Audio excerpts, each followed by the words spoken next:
At syempre, ito na ang pinakahihintay ko ang istikiman time na. So, titikman ko na ngayon niluto kong adobong manok. Grabe masarap siya. Pwedeng almusal, tanghalian at hapunan. So, kain tayo mga kajay. Sarap.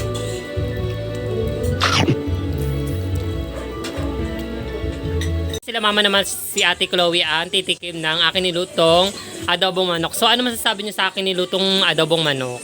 So okay naman. Ay, ang pangit ng lasa, ang dami mga kinakain. Sarap ba?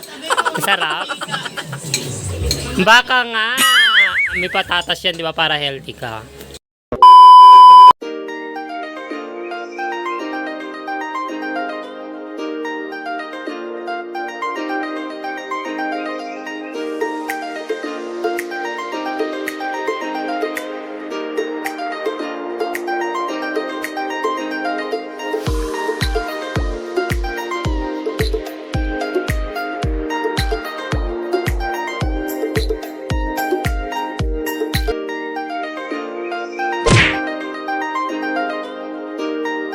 Ira Marquez.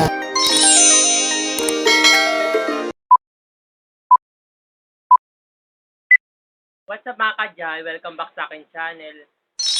For today's video, mag-audition ako sa PPB. So, maaga ako nagising para mag-asikaso. At syempre, mahaba-haba daw ang pila. So, magbabaon din ako ng mga pagkain.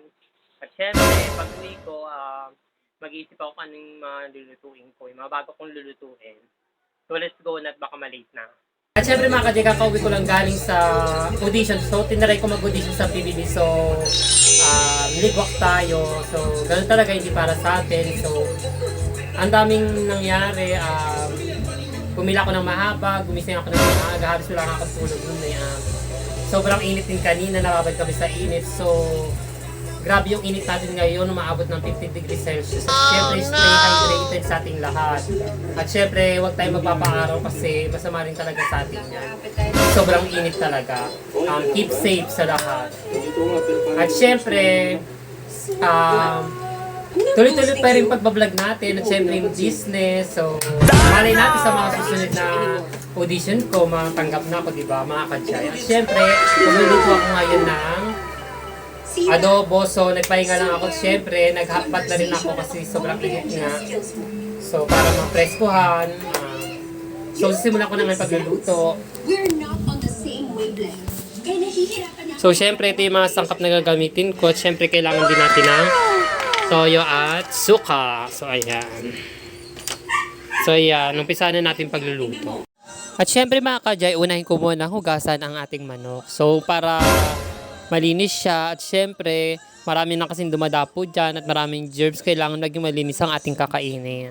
Darna! Darna!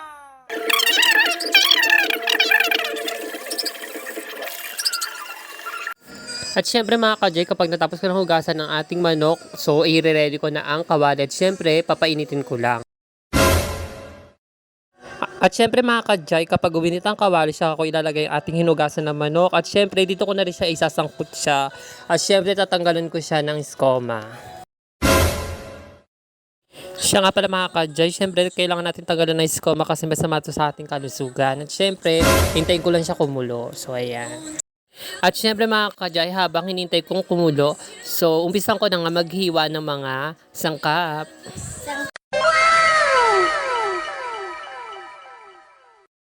At syempre mga kajay, unahin ko nang hiwain ang bawang. Syempre, tatatarin ko siya.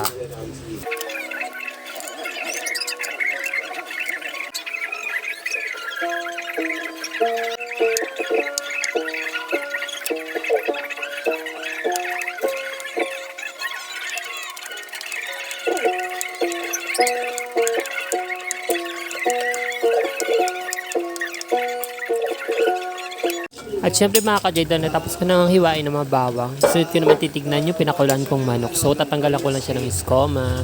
At syempre, hintayin ko lang din siyang lumambot. At habang pinapalambot ang manok, susunod ko namang hiwain ng sibuyas.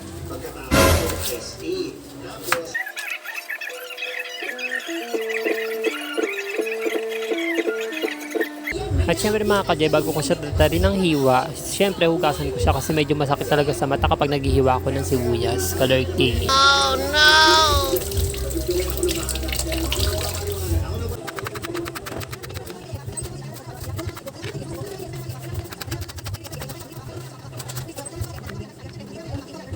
At syempre pagkatapos hiwain ng sibuyas, susunod ko mahugasan ang patatas. So medyo marumi pa kasi yung patatas kaya hugasan ko siya.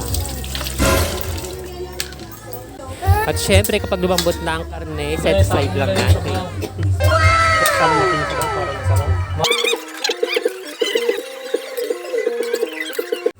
At syempre i-ready na natin ang kawali. So syempre papainitin lang natin. Kapag uminit ang kawali, saka natin lalagyan ng mantika. May kakaiba ako na.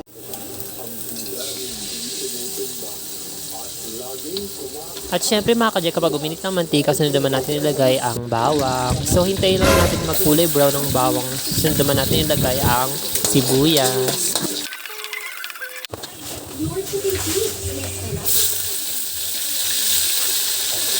At syempre mga ka-Jay, hintay lang natin siya mag-caramelize. At kapag nag-caramelize na, sunod natin ilagay ang ating pinakuluang manok. So doon natin siya isasangkot siya.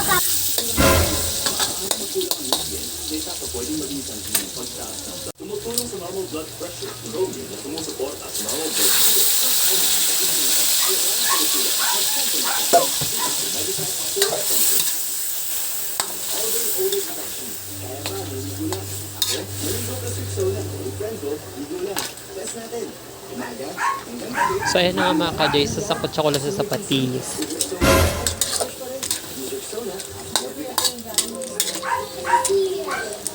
At syempre mga ka-Jay, kapag tapos kong makasangkot siya, lalagyan ko naman siya ng oyster sauce.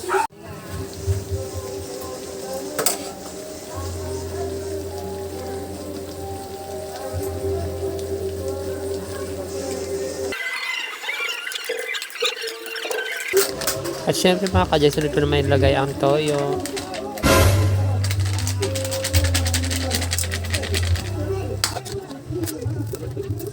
At syempre mga ka-Jay, sunod ko naman ilalagay ang pamintang pino. At syempre mga ka-Jay, sunod ko naman ilagay ang dahon ng laurel. At syempre ang patatas.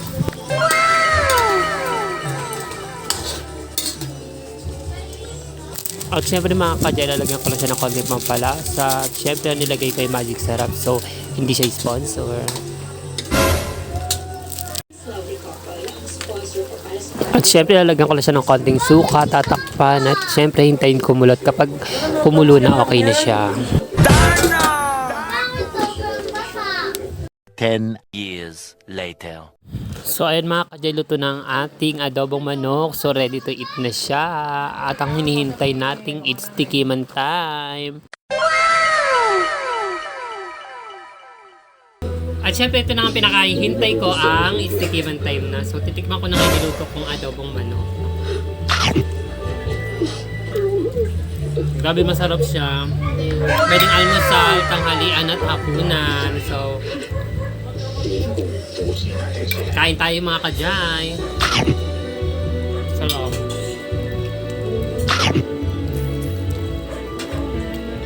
Sila mama naman si Ate Chloe ang titikim ng akin nilutong adobong manok. So ano masasabi niyo sa akin nilutong adobong manok?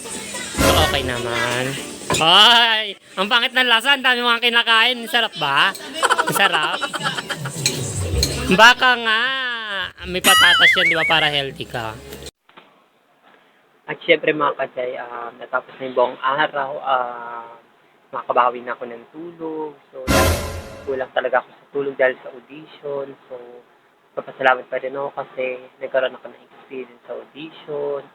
Maraming pagsubok na nangyari kanina. So, mahaba ang pila, mainit. So, kasama din sa magputong. Kasi syempre, papasalamat kami din sa may nagbigay kasi na taga-Angola na Black African ba yun na nagbigay ng mga pure water sa amin. So kahit pa paano naibsan yung wow namin kanina. So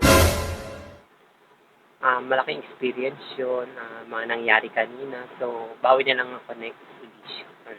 So hindi talaga para sa akin. And Sa mga makakapasok sa PBB, good luck sa inyo. And still congrats sa mga nakapasa.